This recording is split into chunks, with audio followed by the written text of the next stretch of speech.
Welcome to the Iolani School podcast. I'm John Tamanaha, Director of Interactive Media and a frequent morning visitor to the faculty lounge where coffee is usually accompanied by good conversations.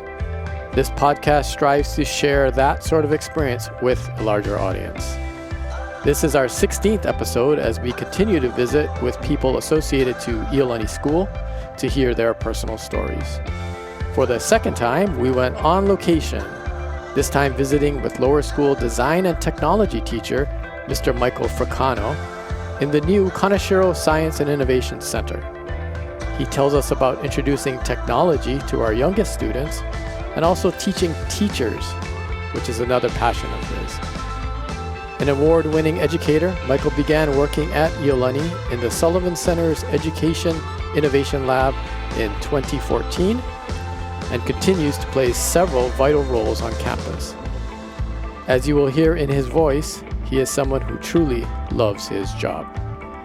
Thanks for downloading. Please enjoy.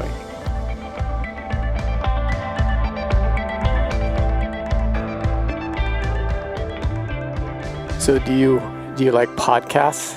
Yeah, I listen to them on the way to school. Oh yeah? What do you listen to? I listen to ABC News, usually in the morning, and then I listen to another one called Tell 'em Steve Dave. Cool. It's led by, have you ever watched the show Comic Book Men on AMC? No. It was like a reality show about a comic book store that Kevin Smith runs. Okay. And so it's a podcast by those guys. Kevin Smith? Yeah. Mm-hmm. Oh, cool. So he owns this comic book store. I forget where, but they did like a reality show a couple years ago. It's kind of neat how podcasts are so fine-tuned into a focused thing, and people and different interests. It's pretty wild. Listen to some like murder mystery podcasts too, like true crimes and stuff like that. Yeah.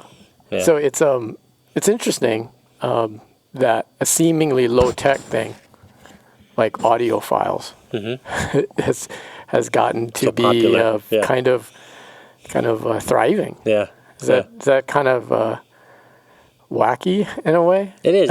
It's almost backwards, you'd think, right?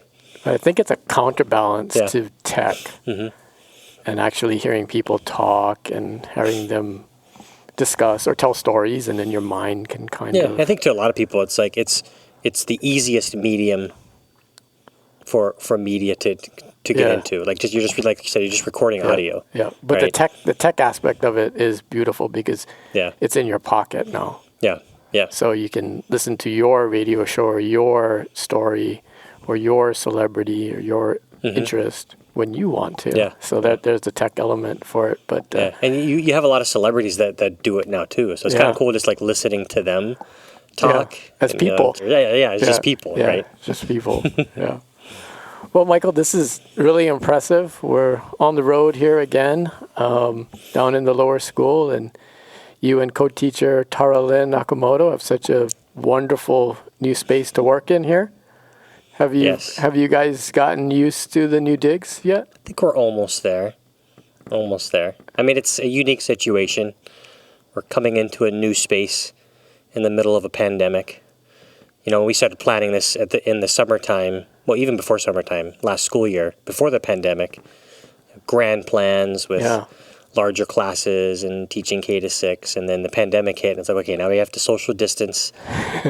We're still doing full classes. Like, how the heck do we fit 36 kids in here and socially distance them and reduce contact with equipment and materials and tools and things like that. So it's been different. I mean, we've made do. It's worked out, and we tweak it and make adjustments to our curriculum as we go. Yeah. We are sitting in the middle table, just about in the middle of this room.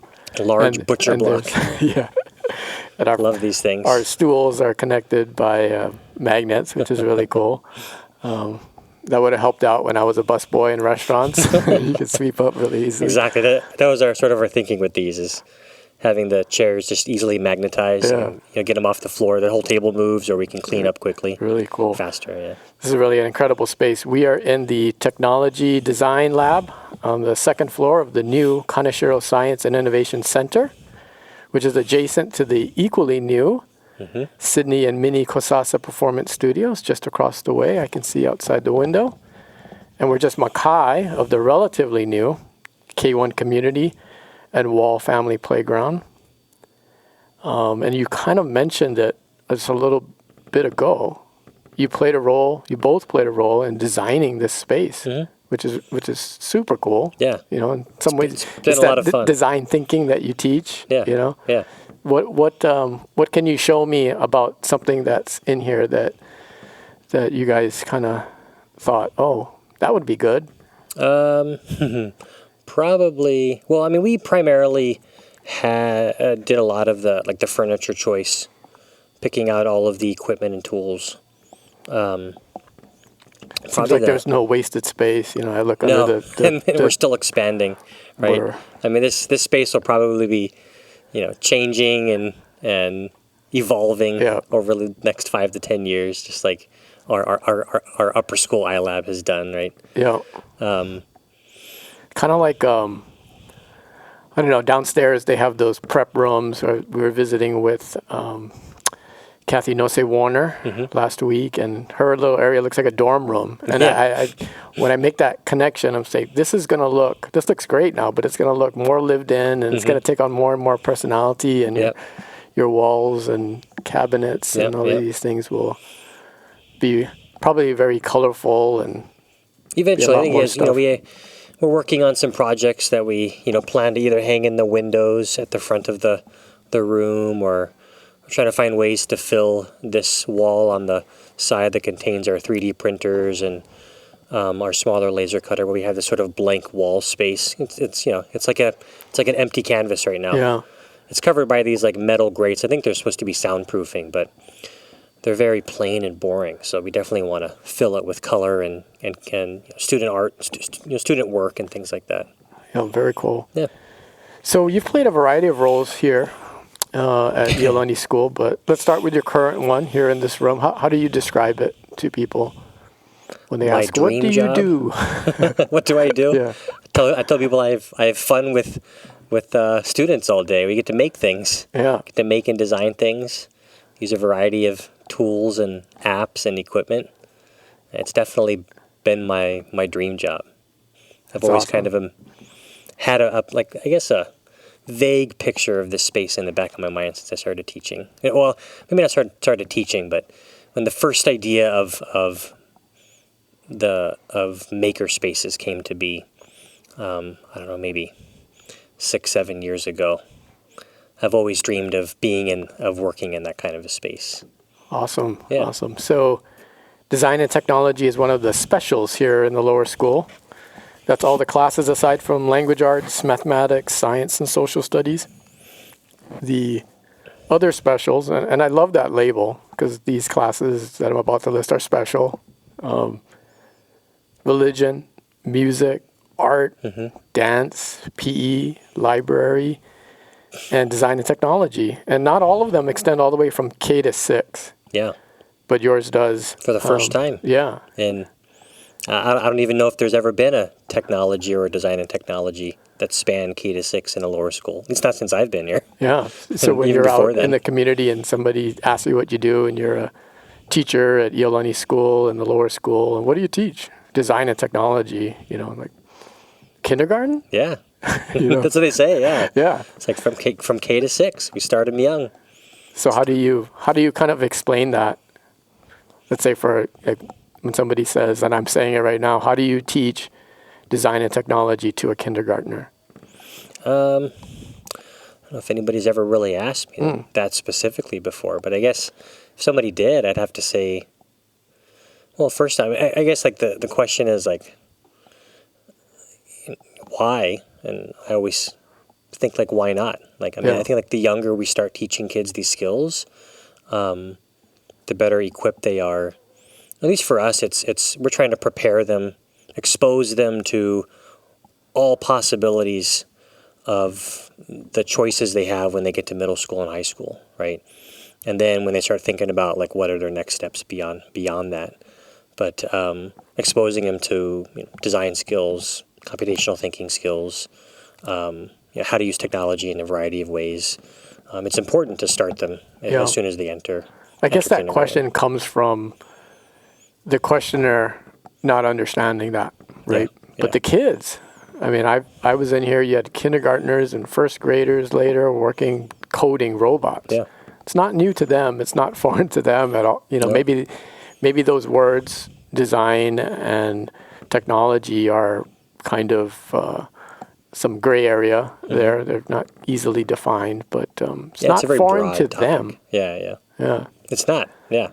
I mean, they were born into a society where, AI is present in their home, and a lot of these kids, they say they have some type of robot in their house, that you get from the local Walmart or Target. Like they have these things, they have access to them. It's like, people wonder, like, how do you teach that to kindergarten? It's like, well, they already kind of know it Yeah. when they come in as kindergartners. Surprisingly, they often know more about it than us teachers do. Yeah. Certainly And me, probably. Yeah, we're just trying to expand their understanding of it and help them to better understand and find ways to use it, appropriately in society. Yeah. Digital natives. Yes. Yeah. Yes.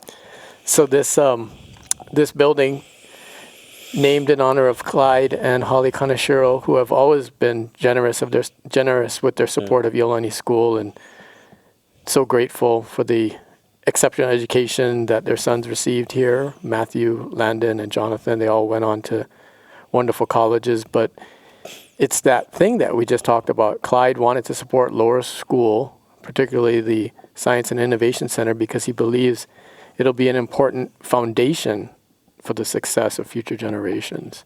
So like you were just saying, start them early, and they'll take that ball and run to the upper school and the Sullivan Center and all the other offerings up there, and then on into their colleges and the rest of their life. But I think it's also it's equally important. It was equally important to me when I moved down to the lower school from my previous positions working in the upper school. I took over for Dalton, our former Mr. Sue. Mr. Sue, our former. He taught some K-3 technology classes and did IT support. And one of the first questions I asked when I applied for that role was, is this going to become a K-6 class? Because that's, I think, is equally important as starting it in kindergarten, is making sure that there's consistency all the way through. And I'm not sure if that's ever been the case, if it happened a long time ago, but it was important that, when we move into this space, that all students have access to this space and have consistent access to it. And so it's been crazy. It's a full schedule. Yep. Not something that I've been used to for a while. Seeing K to 6, and we're still figuring it out. But it's nice having all students come in through this space and gain access to all these tools and materials and the class itself. And when we say all students, we mean all students. All students. Even the ones that live in your home and live in Mrs. Nakamoto's home. You each have a kindergartner in the class of 2032. It's kind of hard to say. 2033. 33. Yeah, 33. Who's keeping track? Which is even harder to say. Thank you, Tara, Lynn. But you've got them in your home too, so that should make everyone feel comfortable that you guys know how to deal with these lower school kids. Yeah, that's true. And how they operate. So that must be fun as well to see them at different parts of the day. Yeah. I came to this school in 6th grade, and I remember Mr. Josephson, 6th grade math, had a computer. I can just picture it in my mind. I'm looking toward where that classroom was right now. But next to his desk, which was up in that one corner, there was a little desk, and it had a computer on it.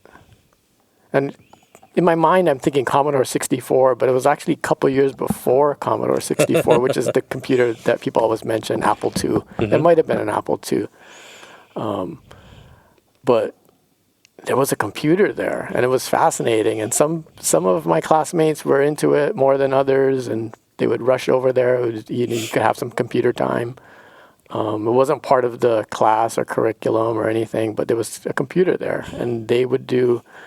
I remember looking over shoulders and seeing something like 1 colon, quote mark, John, end quote mark, 2, go to, GOTO, 1. Yeah. Hit run, type run. And then your name would just fill the whole screen and keep going, and you could print it out. You know, That was so that dot fascinating. matrix printer that had the people don't know what I'm talking little about. holes on the side. Little holes on the side. tear them off right? afterwards. And if that thing didn't run properly, everything got jacked up. But that was coding. That was a computer. Yeah. I mean, and that was also 40 years ago, I have to say. But really cool to look around here, and you got the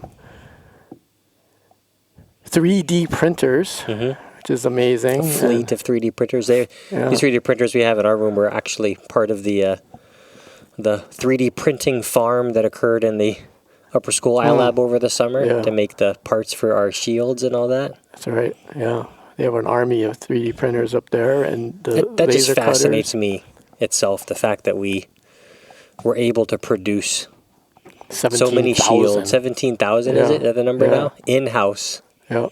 With our At amazing least 3 faculty and our different alumni. Versions too. Yeah. Models. Yeah. Approved by the medical facilities here on the island and shipped overseas as well. But when you load in that file and you hit run, or the whatever that is, it used to be typing RUN, but when you hit that and then it prints something out. Now we're here to making your own parts. And those are the machines that cut the foam and the other designs. Laser cutters. And it's, when I think about that, the reason it fascinates me so much, the fact that we can do that is I think that's like our ultimate goal in this space, is to help students feel like I can do that myself. If I need to make something, I have the skills and the tools available, and I have the resources available to be able to do that myself.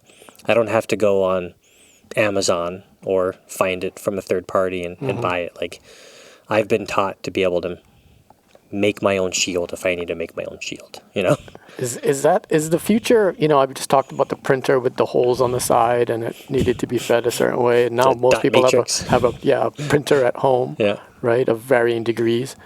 I've heard of people having 3D printers at home. There's a kindergartner. He's a first grader now. I forget his last name. First name is Derek.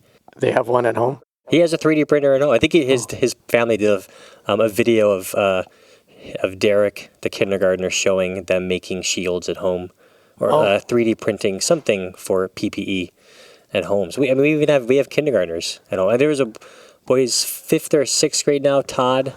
He has 3D printers at home. Yeah, it's these things. They're getting that price point. Yeah, they're consumer, models out there that are cheap enough to purchase at home, and now laser cutters are getting to that point. Is that the future? I think so. It's Christmas time right now. Or I think so. People in the future going to be making or printing out their own toys? Yeah. Why not? It's faster. Yeah. In a sense, it's faster. It's less of a hassle. Maybe you buy the design from a toy maker and you print it out at home. Mm-hmm. There are tons of websites where you can get either designs for free, files for free, or purchase files from people, and just laser it or 3D print it at home. I think that's definitely the future, right? Because again, the whole idea is helping students feel like I'm capable of doing that, making those things myself. Is that the major takeaway? Just that feeling? I think so. Of coming into this room and getting something done, or programming a robot. And even beyond that, not just feeling like you can accomplish something in this space, but you've learned from being in this space that you can accomplish anything no matter where you're at, whether it's at home or at school or at college, I heard Dr. Cottrell, our head of school, once say in the lower school, students really need to know how to write and understand thinking and logic, both valuable lifelong lessons. And I think that a lot of that happens here. Yeah, they definitely. probably gain some level of confidence too in the things that they are accomplishing. Yeah, definitely. I was in here the other day and you were explaining, I guess they were building snowmen, or they were programming snowmen, right? And maybe not in this particular example, but when you explain something that is a unit of study or a project, do they sometimes think, I'm going to do that? Or how am I going to do that? Mm-hmm. Is that common, or is that Yeah, it's happen always sometimes? that's the beginning reaction. Yeah. And then at the end, And at the end, it's like, what is it I like? did that. Yeah. I figured that out. Very And cool. then you have the few students that figure out a different way of doing it from what the rest of the class did. And it's always fun to highlight those students' accomplishments, right? And not just to share praise for that student's accomplishment, but to show other kids that like there are other ways of doing this, right? There's not one right answer all the time, right? And it's okay to try something different and to do it differently from everybody else. So it's cool that the specials curriculum here in the lower school allow you to go from K3 to K6. And then, you spent some time in the upper school in that Sullivan Center, and we'll talk about that in a little bit, but there's no gap now. Yeah. As far as, that bridge. We're trying to close that gap. Yeah. And a lot of students come in. It's been happening already. Yeah. I mean, we hear from the upper school teachers about how students are starting to come in with basic CAD design skills, laser cutting skills, those types of things. It makes it easier for them. They don't have to reinvent the wheel, Yeah.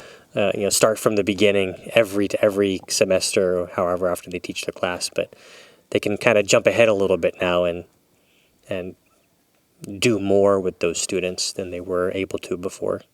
And so in grade 6 is a rather large entry point, so those students can get some experience here in this space.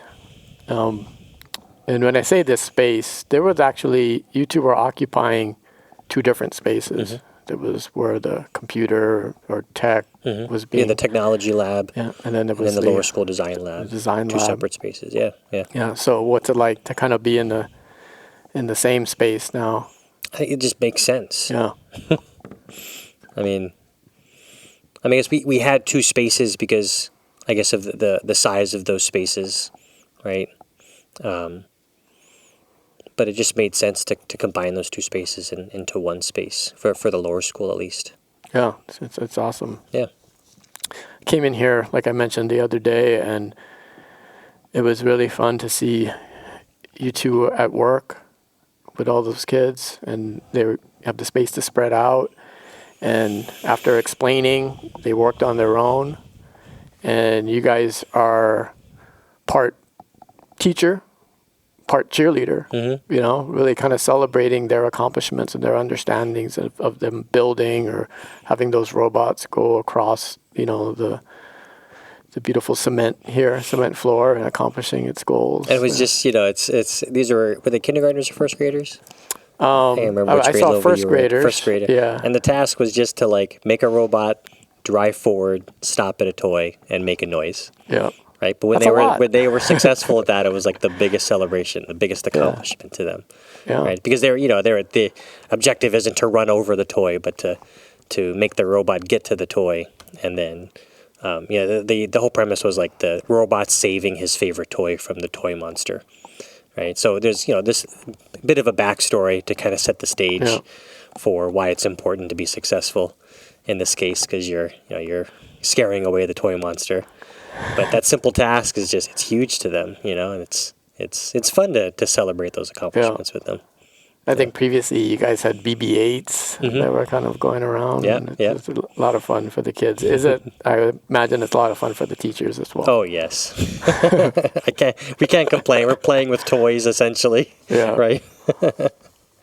And as I look around the room, I see toys and gadgets. You're a fan of both. I collect. Yeah.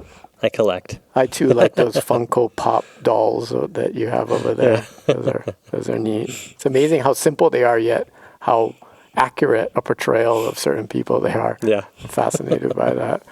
So you feel right at home in a situation like this, I would imagine. Oh, yes. Definitely. When did you first recognize your love of technology? I think for me it was always it was when we got our first home computer. I don't remember what it was. But I remember playing things like Oregon Trail and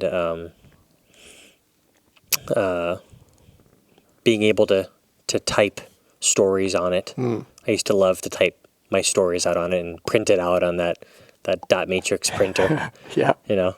So you're and, not and like turn me. those into books. Like I was on a manual typewriter.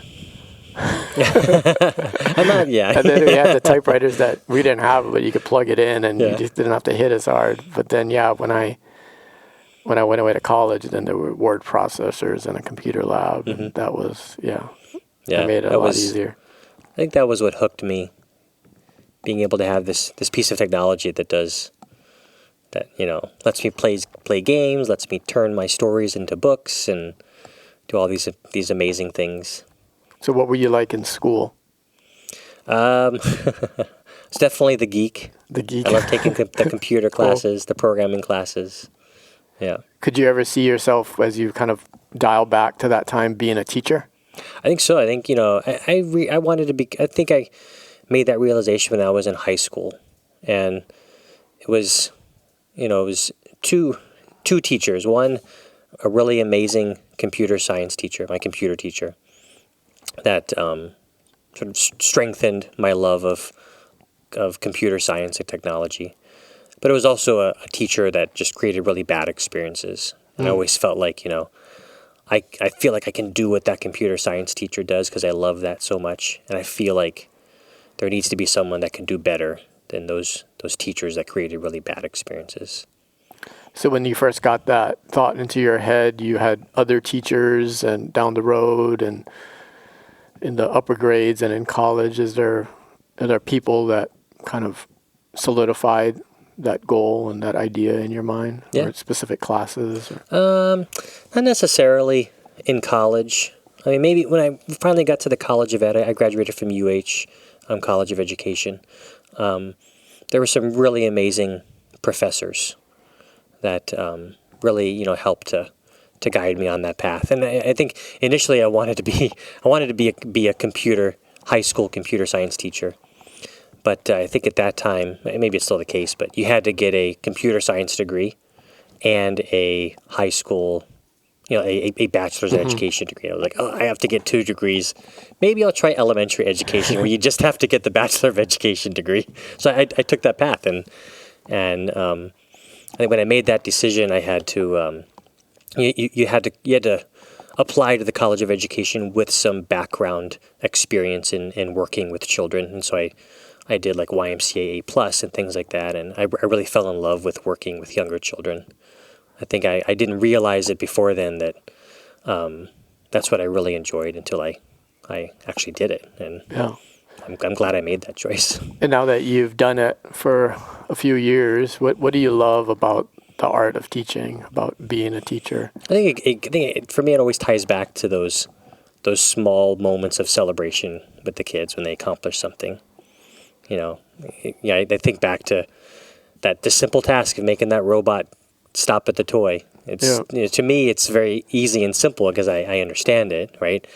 But to a kindergartner that's able to accomplish that and clap and cheer and do that for their peers as well, I think those are the moments that continue to make me realize that this is where I need to be and this is where I want to be as a teacher. Yeah, you're very fortunate. The classrooms all across this campus, people are accomplishing things, students are accomplishing things, but that cheerleader aspect, I think, was really kind of cool to see. Yeah. I enjoyed it. The kids enjoy you guys working alongside with them and sharing in their successes, their achievements.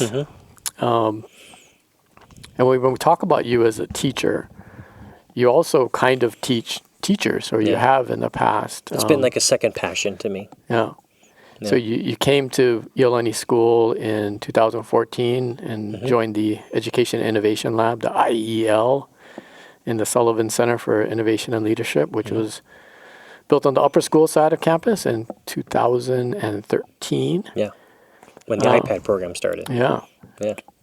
When they, was it the one-to-one iPad program? Yep. Passing out iPads to all the upper school students. pilot program at first. But give us an example of the kind of work you did in that role in the EIL. Yeah, so I mean, it was primarily teaching and supporting teachers, right? We were 1 year into the iPad program when I came into that position, and that department, the EIL department, was tasked primarily with providing professional development and providing teachers with a resource that they would have access to, whenever they needed it. As opposed to maybe tapping into a colleague in your department, having a team of teachers, people that teach or used to teach, provide you that support and be available at pretty much any time you need it I think was really, really important at that time, especially being 1 year into an iPad program. And yeah, that was our role. So developing professional development and going into classrooms and supporting teachers with their projects and strengthening their teaching pedagogy with whatever technology they had available to them. And what's really cool is that it wasn't just teachers at Iolani School. You guys reached out to other schools and help other schools? Yeah. So we created some initiatives and some opportunities. We a couple times we brought in experts in different areas, whether we brought in like the guy that created Explain Everything. His name was Rashawn Richards. We brought him in to do some professional development, but an important aspect of that was opening our doors and supporting other schools in their own initiatives too. Because when you strengthen those connections and you build that network, your resource pool gets bigger, right? You have more people to tap into when you need that support. What was it like joining the Sullivan Center? It had its feet on the ground, so to speak, for a year. And that means that those things were in motion. They were being developed. They were a year into its fruition, but always changing. Yeah. And still always changing up there. What was that like for you at that point in your career? I fell in love with it. Yeah. I mean, I think, for me, my second passion is teaching, is supporting teachers, right? Working with teachers, because I feel like it's important that we as teachers constantly strive to grow and better ourselves. And I think being in a space where that's also happening, where the space is evolving and changing constantly, is important, because it shows that the people in that space are also constantly changing and evolving and not getting stuck in their ways, And for me, that's really important in my line of work, to help teachers feel like it's okay to do something different, right? Or to change the way we teach, or to change our curriculum. Something that came in recent times, obviously, is distance learning. And changing the way we teach. You just said that changed the way we teach, to change the way we learn quite dramatically. Yeah.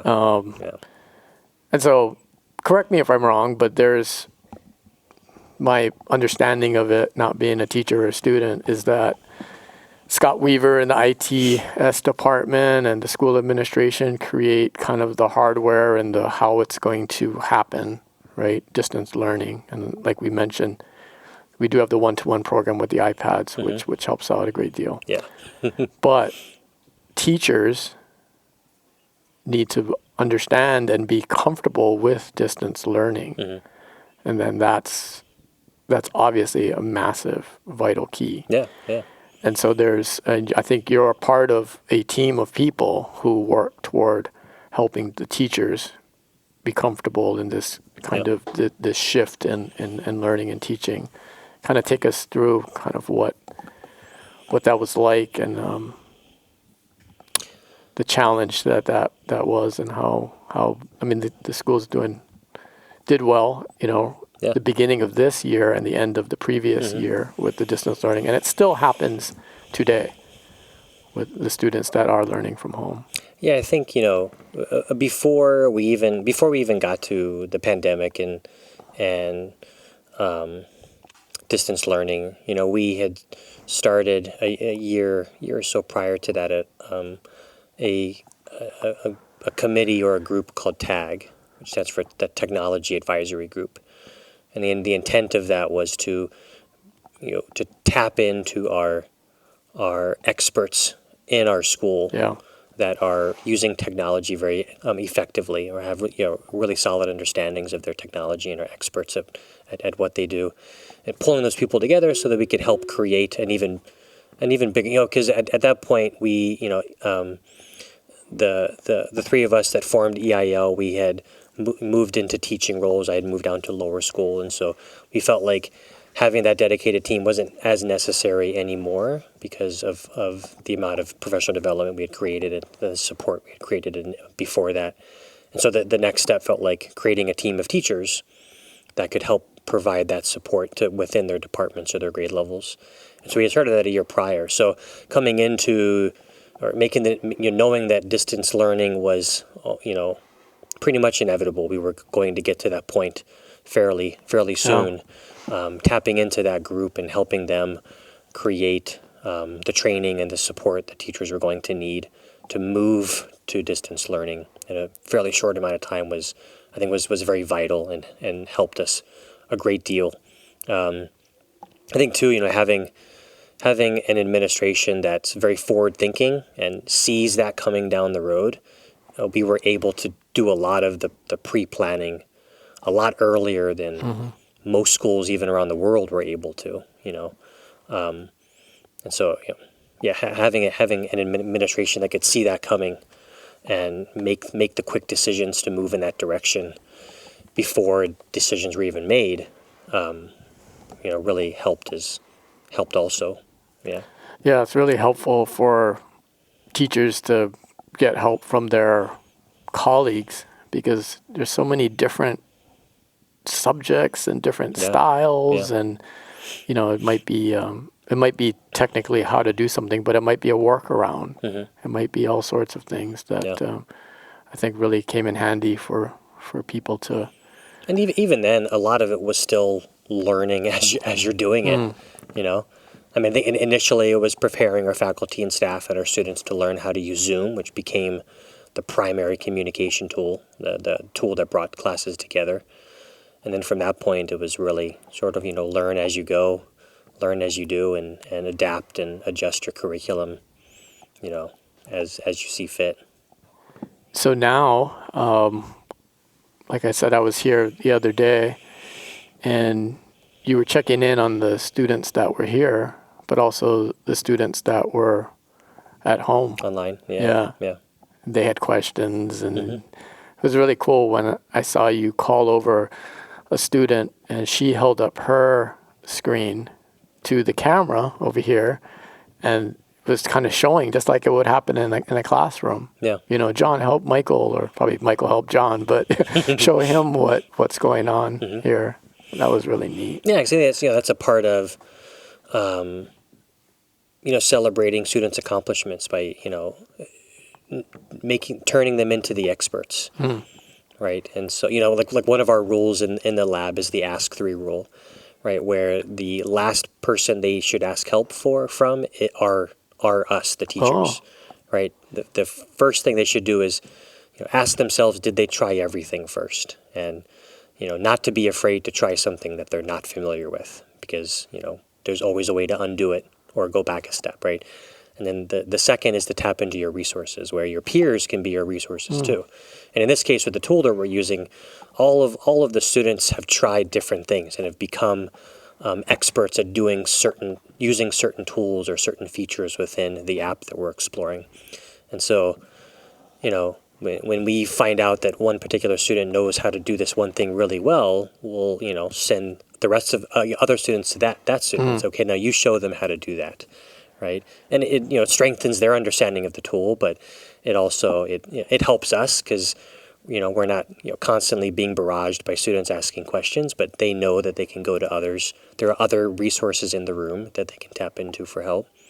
And so having that one student show their online peer what they did and how they did it is a part of that process of learning. Well, that's awesome. That's very mutually beneficial to all involved. Wow.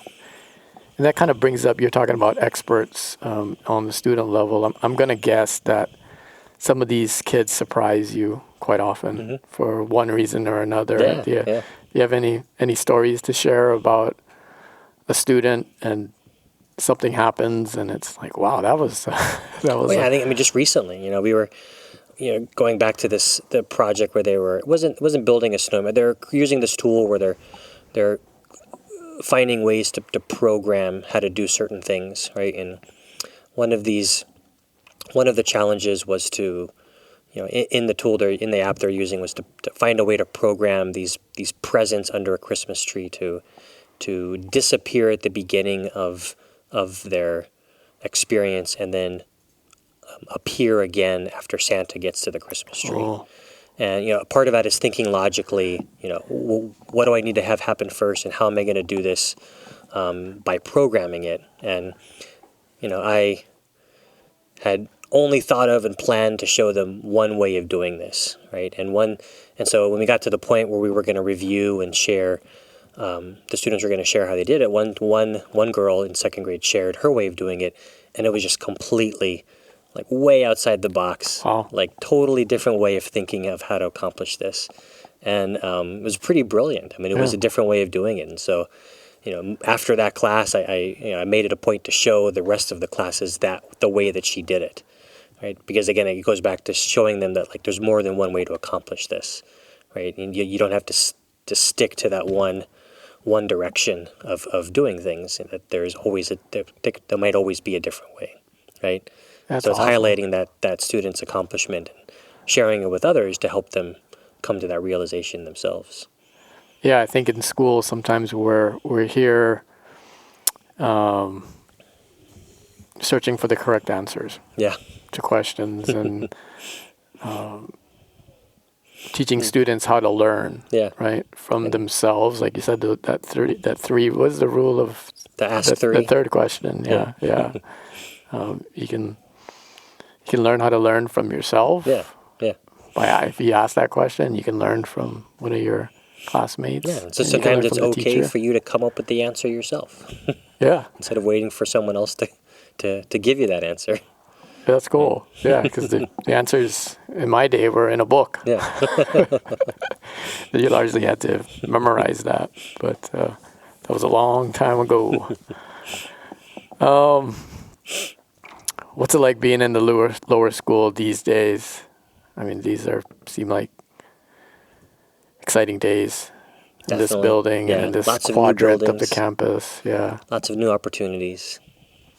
So your neighbors up here on the second floor are, it's going to be the literacy, but I think they're using that space for a third grade classroom as we had to expand, move some classes around to kind of keep the kids separated.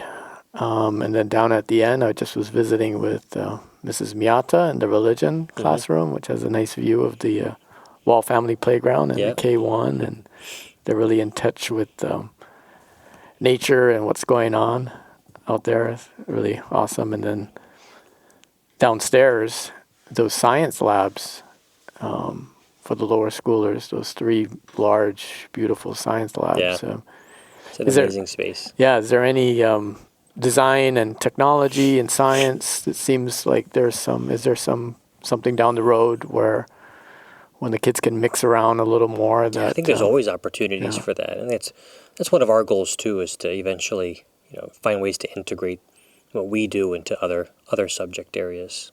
Because the Fab Lab was that way. The students from every class, every grade level would visit with Mrs. Nakamoto, and she would help them with projects and create things, and very cool. Yeah, and so for us, what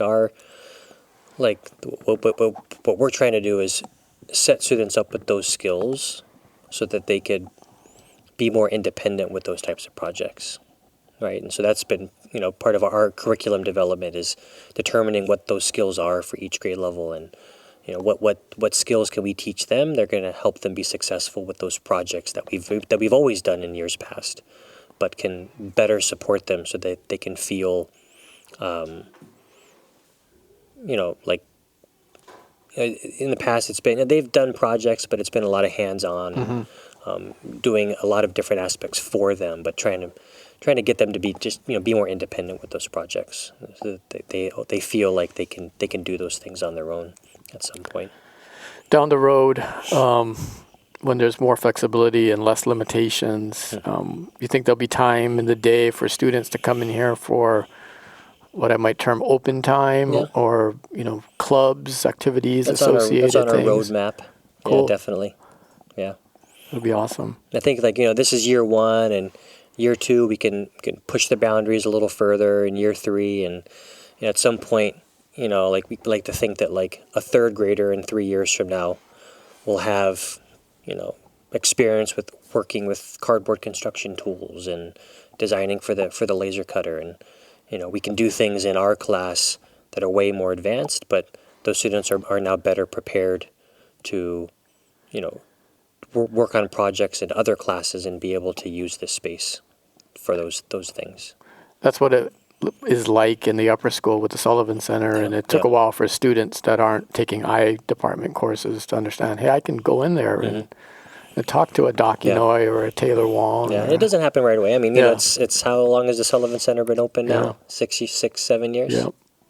Yeah. So it's definitely it's a 5 to 10 year process, but it's those things are definitely part of our roadmap, and we definitely want to get to that point sooner than later, hopefully, but another part of your toolkit here is that you are a Google certified educator. Yep, Google certified educator and certified trainer. Yeah. Yeah. I just kind of refer to you as Mr. Google. We had some questions a couple of years ago. You helped us out, but what does that entail? So as an educator, I use Google in a lot of different aspects of what I do. And as I mentioned earlier, my second passion is teaching teachers, and I feel like the tools and apps that Google provides can very easily support the things that teachers want to accomplish. And I think specifically my role as a certified trainer is to help other teachers learn how to better use those tools, and then not only better use those tools for themselves, but how can they help their students use those tools in school and even in personal life. There's a lot of tools. Yeah. There's a lot of things you can do with those tools. Yeah. The always changing part is new tough. Ones come, and Yeah. Yeah, it's good to have somebody on top of those things. In 2016, you were selected to receive the Making It, IT, spelled that way, Happen Award at the International Society of Technology in Education Conference. Congratulations on that. That award honors outstanding educators and leaders who demonstrate extraordinary commitment, leadership, courage, and persistence in improving digital learning opportunities for students. Since its inception in 1995, more than 500 educators from around the world received that award. Yeah. The spirit of the Making It Happen Award supports the vision of a world in which all learners thrive, achieve, and contribute. That's really awesome, Michael. Yeah. How did that make you feel when you were acknowledged for that? Definitely appreciated. Knowing that. For me, it was more about knowing that I've done at least enough to help other teachers realize their potential, right? And hopefully, I know quite a few other. I've a couple other friends that have received that award that have grown a lot in their years in teaching, and I think it's just nice to see that there are educators being recognized for their accomplishments in their own schools and their own classrooms, and being a part of that is pretty amazing. It's nice to be recognized, but yeah, teaching is it's an awesome responsibility. It's an awesome. Both of my parents were teachers, and I had a cup of coffee as a teacher at USC in my previous life. But my mom's a SPED teacher. She's a retired special education teacher. So she's been a huge inspiration for me too. But to touch people's lives. Yeah.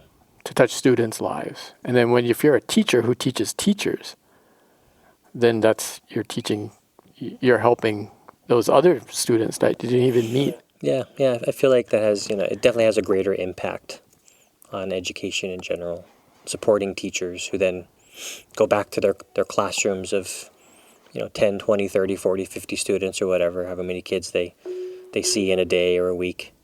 Yeah. Do you have an Iolani minute? You know what the Iolani minute is, right? Yes. That's one of my tougher questions. And just to explain it to the audience, the Iolani minute was, I think they debuted that at the beginning of the previous school year at that faculty staff meeting where Bobby Webster came in with the Larry O'Brien NBA World Championship trophy. That's also what I remember from that. Yeah. The general manager of the Toronto Raptors, who is an Iolani alum. But the Iolani minute is people, we were broken into different smaller groups and asked to share with each other just a minute of a story or an instance or something that happened here or happened with a teacher or a student that kind of explains their connection to the school and why they are here and what makes it special. Do you have an Iolani minute? I think I have an Iolani minute. So this was I think it was last year. Yeah, it was last year, working with second graders. They were learning how to program these physical devices called splats. And they're these giant squares they're essentially giant buttons that light up and make noise and can keep score. And you can program them on the iPad and turn them into games that also encourage physical activity and things like that. And the second graders their challenge was to take an exercise, like jumping jacks or push-ups, and create a program with these splat pads that would make the exercise more engaging and fun, and maybe keep track of a score of some type, and light up and make noise when certain things happen. And this one second grader came up and asked me how to do something. I forget. I think it was like how to keep track of time, and how to start a timer and how to stop a timer. And we hadn't covered that yet. But of course, kids, when you get them going, they tend to think outside the box and want to do things beyond what you've showed them so far. And so, in that moment, I had to tell her, I don't know how to do that, but I'll make a commitment to figure out how to do it, and we can learn how to do that next time. And she said okay, and went back to her seat, helping some other students. Maybe a couple minutes go by, and she came up excitedly and said, "Mr. Fricano, I figured it out all by myself. Can I show you?" And I said, "Yeah, show me what you did." And she showed me, and then I had her show the rest of her class, and then tons of other students in her class incorporated a part of the program that she had come up with herself. And I think that just, for me, that again solidifies like why I teach. Helping students realize their own potential and that they're capable of doing these things on their own and finding their own path. And helping them celebrate that moment. That is awesome. Yeah. Thank you for sharing. Yeah. We are recording this not only on the last day of school before Christmas vacation, but the last bell just rang. The 2:15 dismissal for K3 rang 15 minutes ago. Just 3 minutes ago, the dismissal for the 4th through 6th graders rang. So I remember as a student what that was feeling like. It's probably the same for teachers. So thank you so much for your time on this day, in this moment, for sharing with us right before we take a break for a couple weeks and come back a much needed break. 2021. Thanks again, Michael. It's really a pleasure to visit with you. Yeah, thank you, John. Thanks for inviting me. Merry Christmas. Really appreciate it. Happy New Year. You too. Thank you for listening. This episode is the second of a 3-part series focusing on the new buildings in our lower school. In our previous episode, we were downstairs in the Kaneshiro Science and Innovation Center, visiting with Mrs. Kathy Nose-Warner of the class of 1982, who teaches science to our lower school students. Go listen to it if you haven't already. In our next episode, we'll wrap the series up over at the Sydney and Minnie Kosasa Performance Studios, and we'll chat with dance teacher Mrs. Lisa Lee Simone of the class of 1988. Thanks again for joining us. We'll see you soon.